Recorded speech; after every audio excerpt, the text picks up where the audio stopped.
আসসালামু আলাইকুম। আপনাদের সকলের উদ্দেশ্যে কিছু কথা বলবো।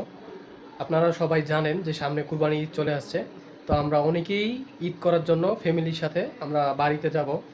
অনেকেই কর্মস্থলে থাকে, ঢাকায় থাকে বা যে যেই জায়গায় থাকে, সবাই তো ফ্যামিলির সাথে ঈদ করার জন্য বাসায় যায়। তো বাসায় যাওয়ার সময় আমরা অনেক দুর্ঘটনার সম্মুখীন হই আমাদের বাংলাদেশের। তো অবস্থা খুবই খারাপ।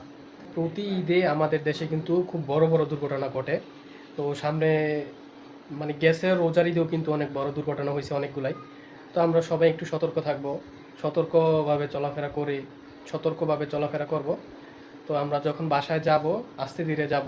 কেউ গাড়ির জন্য তাড়াহুড়া করবেন না, বা ট্রেনের জন্য বা লঞ্চের জন্য কেউ তাড়াহুড়া করবেন না। গাড়ি মিস হইলে বা ট্রেন মিস হইলে বা লঞ্চ মিস হইলে কেউ ছুটাছুটি না করে, তাড়াহুড়া না করে রিল্যাক্সে অন্য গাড়ি দিয়ে বা অন্য ট্রেন দিয়ে বা অন্য লঞ্চ দিয়ে যাওয়ার চেষ্টা করবো, ঠিক আছে?